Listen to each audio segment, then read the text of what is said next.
حضور فرماتے ہیں کچھ لوگوں کو اللہ قیامت میں بغیر حساب کتاب جنت میں داخل کرے گا، فرشتے پوچھیں گے پل صراط سے ہوا ہے؟ وہ کہیں گے دیکھی نہیں۔ میزان عمل تلوائے؟ وہ کہیں گے دیکھا ہی نہیں۔ کیسے آ گئے؟ تو کہیں گے خدا کے فضل سے آ گئے۔ فرشتے پوچھیں گے تمہارا عمل کیا تھا؟ وہ کہیں گے کچھ بھی نہیں، عام لوگوں کی طرح نماز پڑھتے تھے، روزہ رکھتے تھے، حج فرض ہوا تو کیا، زکوٰۃ اگر ہمارے اوپر لاگو ہوئی تو دی، عام روٹین کے معاملات۔ تو فرمائے اتنی بڑی فضیلت کے بغیر حساب کتاب جنت، کوئی تو وجہ ہوگی۔ تو بندے عرض کریں گے وجہ ایک ہی تھی کہ رب جو ہمارے حق میں فیصلہ کرتا تھا ہم اس پر راضی ہو جایا کرتے۔ علامہ اقبال نے ایک بات لکھی ہے، اقبال کہتے ہیں جب میں لندن میں وکالت کرتا تھا تو ایک خاتون تھی، لیڈی بارنس اس کا نام تھا، چھوٹے موٹے مقدمات لے کے وہ میرے پاس آتی تھی۔ بی بی ایک ہوٹل چلایا کرتی تھی، اس کا خامند جو تھا وہ فوج میں ملازم تھا۔ اقبال نے خود لکھا ہے، اقبال فرماتے ہیں کہ ایک دن وہ خاتون پھر کسی کیس کے سلسلے میں میرے پاس آئی، تو جب وہ آئی تو اس نے نقاب اوڑھا ہوا تھا، برقع کیا ہوا تھا۔ تو چونکہ اس نے نقاب اوڑھا تھا، مسلمانوں کی نشانی تھی۔ نقاب اوڑھنا کن کی نشانی ہے؟ اللہ آپ کو خوش رکھے۔ تو کہتے ہیں وہ نشانی چونکہ اہل اسلام کی تھی تو مجھے تجسس ہوا۔ میں نے کہا لیڈی خیریت ہے؟ میم صاحبہ یہ برقع پہنا ہوا ہے؟ تو کہنے لگی ہنس کے اقبال مجھے پکا یقین تھا کہ آپ ضرور پوچھیں گے۔ تو میں نے کہا اچھا تو یہ برقع؟ تو کہنے لگی الحمدللہ میں مسلمان ہو گئی۔ تو میں نے فوراً کہا کہ آپ کا شوہر تو فوج میں ملازم ہے، فوجی کے لیے بدلنا اور پھر ملکی قانون اور یہ چیزیں۔ تو کہنے لگی اس نے مجھے کیا کہنا تھا، وہ خود کلمہ پڑھ گیا۔ تو کہتی ہیں میں اور متجسس ہوا، وہ کیس کی بات کرتی تو میرا تجسس بڑھ گیا۔ میں نے کہا تو کیس چھوڑ کے بتا کلمہ کیسے پڑھا؟ تو کہنے لگی اقبال اصل بات یہ ہے کہ میں نا بے اولاد تھی، خامد بھی بڑے اچھے پیسے کماتا، میں خود بھی ہوٹل چلاتی، پر ڈپریشن اور ٹینشن اور بلا وجہ کی پریشانیاں جان نہیں چھوڑ۔ یہ ٹینشن اور ڈپریشن کا نا مجھے عربی ترجمہ کوئی نہیں ملا۔ یہ ڈپریشن اور ٹینشن کا نا میں نے تلاش کیا ہے، لیکن مجھے عربی لغت کے اندر ان کے معنی مجھے لگتا ہے کہ اس زمانے میں یہ چیزیں تھی ہی نہیں، ہوتی تو ان کا کوئی نام بھی، یہ آج ہے نا تو اس لیے آج کے زمانے میں ہی نام ہے مفت کا، مفت کی پریشانی۔ تو کہتی ہے مجھے ٹینشن اور ڈپریشن رہتی تھی ہر وقت، بڑی میں پریشان رہتی تھی۔ میرے ساتھ ایک عجیب واقعہ ہوا کہ میرے ہوٹل میں نا ایک بابا جی برتن مانجتے تھے، بوڑھے آدمی تھے، 70 سال کے قریب عمر تھی۔ ان کا ایک بیٹا تھا، ایک بہو تھی، ایک پوتا تھا، لیکن وہ بیچارے بیٹا بیمار رہتا تھا تو لہٰذا وہ خود مزدوری کرتے۔ کہتے ہیں ایک دن وہ بابا جی میرے پاس آئے، کہنے لگے میم صاحبہ 2-4 دن کی چھٹی چاہیے۔ تو میں نے کہا خیریت ہے؟ کہنے لگے میڈم میرا بیٹا فوت ہو گیا۔ بیٹا، آپ کو پتہ ہے باپ کا جنازہ پڑھنا آسان ہے، بیٹے کا جنازہ اٹھانا بڑا مشکل کام۔ کہتی ہے میں کچھ لکھ رہی تھی، میرے ہاتھ سے قلم گر گیا، میں نے خود گاڑی بھیجی، بابا جی گاؤں چلے گئے جہاں وہ رہتے تھے۔ کہتی 2-3 دن کے بعد میں اور میرا شوہر گئے تو رستے میں ہم باتیں کر رہے تھے کہ کیا تعزیت کریں گے، ایک ہی بیٹا تھا، کوئی رشتہ دار بھی نہیں، تو اس کی تو کائنات اجڑ گئی، کن لفظوں سے اسے تعزیت کیا کہیں گے؟ کہتے جب ہم گئے تو وہ ٹوٹی ہوئی چٹائی پہ بیٹھا تھا، کچھ لوگ قریب تھے، ہم نے جا کے کہا بابا آپ مسلمان ہیں، ہم آپ کو کیا نصیحت کریں، ایک ہی بیٹا تھا، کہ کس طرح کر کے ہم آپ کو تسلی دیں؟ تو کہتے ہیں اس نے آنکھیں کھولی، بوڑھی آنکھوں میں ایمان کی روشنی، کہنے لگا بی بی کیا تعزیت کی بات کرتی ہو، میں نے کوئی پیسے جمع کرا کے بیٹا لیا تھا، خدا نے فضل سے دیا تھا، عدل سے لے گیا ہے، میں اپنے رب کے فیصلے میں بڑا راضی ہوں، اللہ بڑا کریم ہے، وہ لے گیا، اس کا مال تھا۔ آپ یقین کریں ہمارے دیہاتی لوگ یہ کہا کرتے تھے، میں نے کانوں سے سنا ہے، ایک بوڑھے آدمی کا ایک دفعہ بیٹا فوت ہو گیا تو کسی نے اس سے کہا بابا چھوٹی عمر میں بچہ چلا گیا، تو مجھے لفظ نہیں بھولتے، کہنے لگے پتر اللہ دی فصل ہے، کچی وڈے تاویں ہو دی ہے۔ سنے آپ نے بھی کبھی یہ فکرہ، کچی وڈے تے پکی لے گئے تے تاویں ہے جو ہو دی، تو جب اس کا جی چاہا وہ لے گیا۔ اللہ اکبر۔ وہ خاتون کہتی ہے کہ وہ بابا جی سے میں نے کہا کہ چلو آپ 1 مہینے کی چھٹی کر لے، تو کہنے لگا نہیں میڈم میں مسلمان ہوں، مفت کی روٹی نہیں کھاتا، مزدوری کر کے کھاتا ہوں، میں انشاءاللہ 2-3 دن کے بعد کام پہ آ جاؤں گا۔ کہتے ہیں وہ چند دنوں کے بعد آ گیا، اللہ کی قدرت کے ابھی 2-3 ماہ گزرے تھے، پھر آیا، میڈم چھٹی چاہیے کچھ دنوں کی۔ میں نے کہا خیریت ہے؟ کہنے لگے وہ میری بہو بھی ہارٹ اٹیک سے فوت ہو گئی۔ کہتے اب میں بھی تڑپ گئی اور عیسائی ہو کہ میری آنکھوں میں آنسو آ گئے۔ میں نے کہا گھر کا دروازہ بند ہو گیا، اب یہ بیچارہ کیا کرے گا؟ وہ اپنے شوہر کے غم میں ہارٹ اٹیک سے فوت ہو گئی۔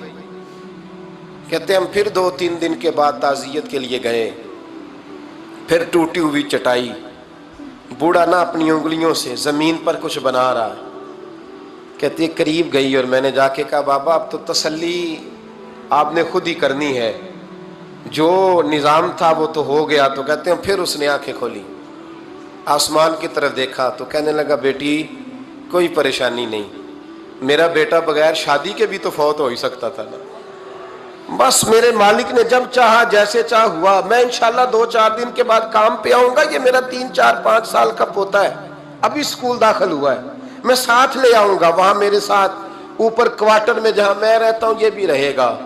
کہتی ہے میں سختے میں آ گئی اس کی کیفیت دیکھ کے، وہ پوتے کو ساتھ لے آیا۔ کبھی کبھی میں دیکھتی چھت پہ کھڑے ہو کے کہ دادا گھوڑا بنا ہوا ہے اور پوتا سواری کر رہا ہے، وہ سویرے اٹھتا اس کو سکول چھوڑ کے آتا، شام کو لے کے آتا، پیار کرتا، محبت کرتا۔ تیسری منزل پر ہم نے کوارٹر دیا ہوا تھا، وہاں دادا پوتا رہتے۔ اللہ تو بڑا بے نیاز ہے۔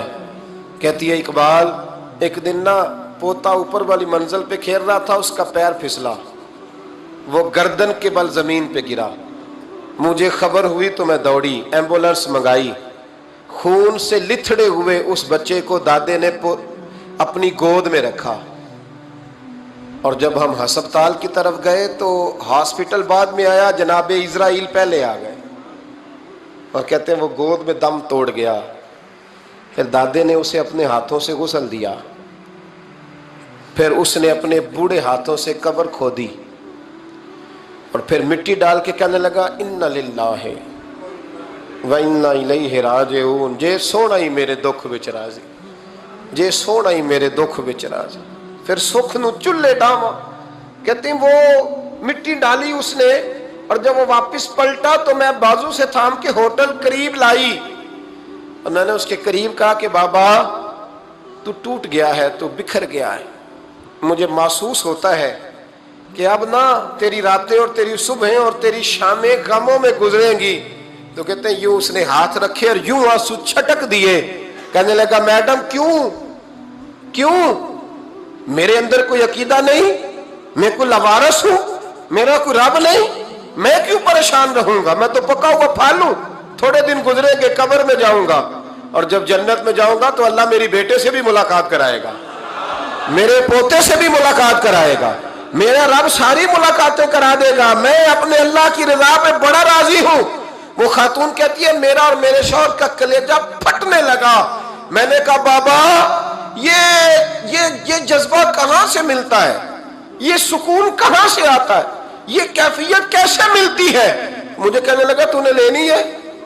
میں نے کہا، تو کہنے لگا تو بھی گنبد خضرا والے نبی کا کلمہ پڑھ جا، تو بھی رسول اللہ کا کلمہ پڑھ جا۔